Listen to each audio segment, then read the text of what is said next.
Alright, this Fat Cat 72 here. Today we're going to be doing a little modern deck tech for one of my casual modern decks. Now, I built this deck going in thinking I wanted to have a budget of like $50.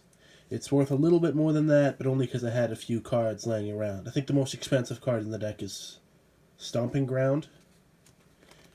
But it's a werewolf deck based on my old standard deck from Innistrad block. So it's fairly straightforward. It does okay in Modern. It's not super competitive. I'd say it leans more towards casual play. But it can hold its own. It beats Burn pretty good.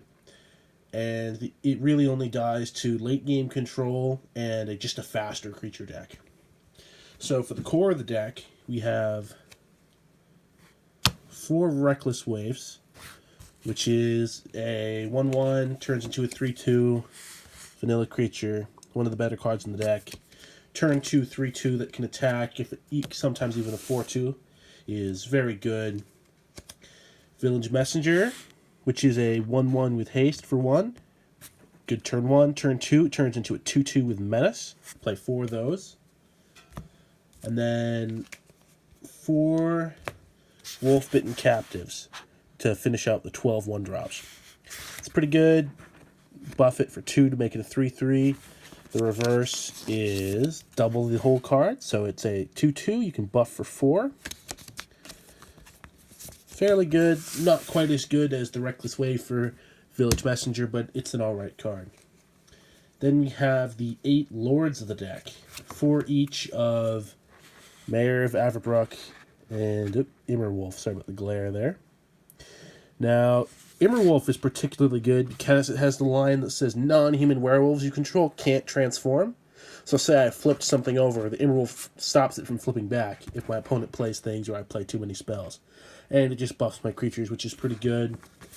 The Mayor of Averbrook is good in that it creates wolf tokens on my end step when it's flipped over. So at the beginning of your end step, put a 2/2 wolf token. But since it's a lord, it buffs it. So it's just a free 3/3 wolf token. It's pretty good in general.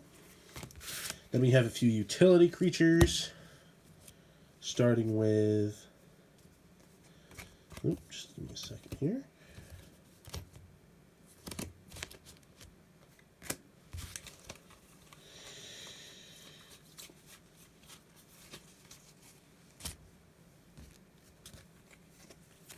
Two Instigator Gangs. 4-drop 2/3. Attacking creatures get +1/+0, but its reverse side is really scary. It's a 5/5 with Trample, and attacking creatures I control get +3/+0, which gets out of hand very quick. Turn 4, it can end a game. And then we play 2 Crew and Outlaws. First strike, 2/2 for 3. When it flips over, it's a 3/3 that gives my creatures menace. Fairly good. We play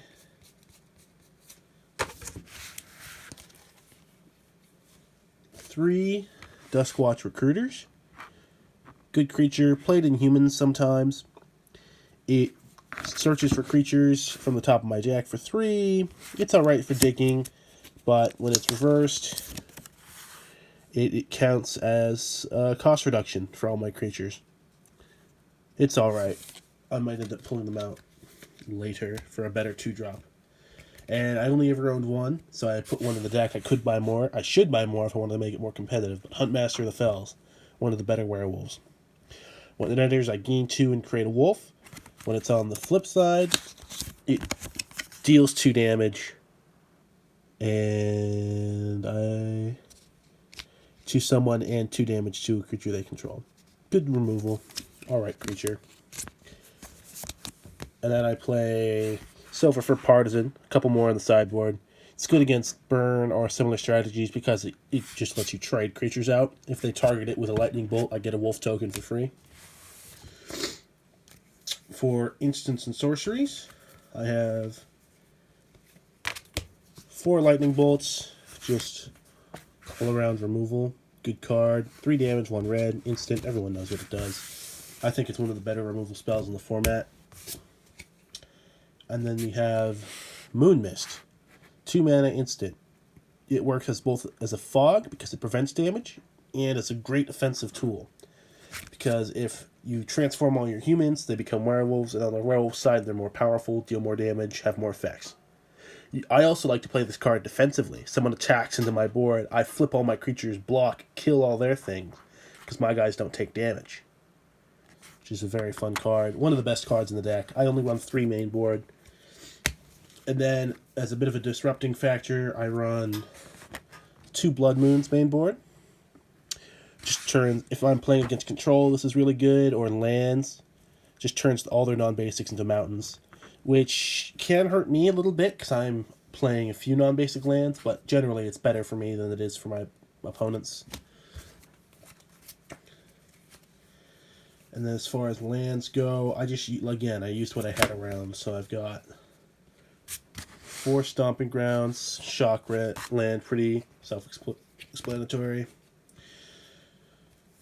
4 Carplusion Forests, the red-green Pain Land. I really should run something else, but this is all I have. And unfortunately, 3 of them are Japanese 5th edition, which is kind of annoying to explain to my opponent every time I play them. And then 2 Kessig Wolf Run, which is a good finisher card. Buffs my guy for 2 and X to give it trample and +X/+O. And it's just a land. And then for basics, I'm running 6 forests and 6 mountains. So it's fairly simple. Sorry about that. So that's a total of 12 plus 8 plus 2, 22 lands. Pretty par for the course for Modern. And then in the sideboard, which really you shouldn't, if you're going to copy the deck, don't copy the sideboard. It changes by meta. That's pretty self-explanatory. But I built my sideboard based on what my opponents are playing.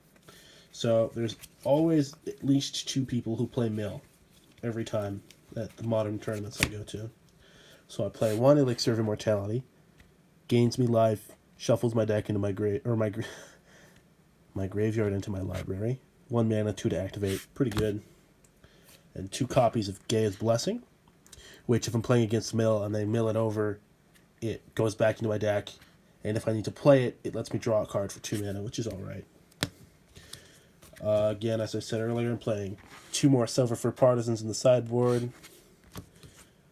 1 more Moon Mist. 1 more Cruin Outlaw. 1 Instigator Gang. 2 Ancient Grudges as artifact removal. I have no enchantment removal in the deck. I might replace these with Naturalizes eventually. Another Instigator Gang. And 4 Mona Dronin Shamans, which is a 4-drop 3/2. When it flips, it's a 5/5, which is good by itself, but it also has the ability that whenever an opponent casts a spell, it deals 2 damage to that player. So it stops my opponent from wanting to play a lot of things. It's good against Storm if they're about to go off, but usually by turn 4 they've done that anyway. But it's just a fun creature. Opponents don't really expect it. It's kind of like that guy from Theros. I can never remember its name. But it's a similar effect in red. I think it's a 2/2 creature for 3. But yeah, that's my deck. If you have any comments or questions, put it in the comments below. Any recommendations as well. It's not really I don't really want it to be a competitive deck, but I'm sure there's things I could do better. So thanks for watching, and I hope you have a good day.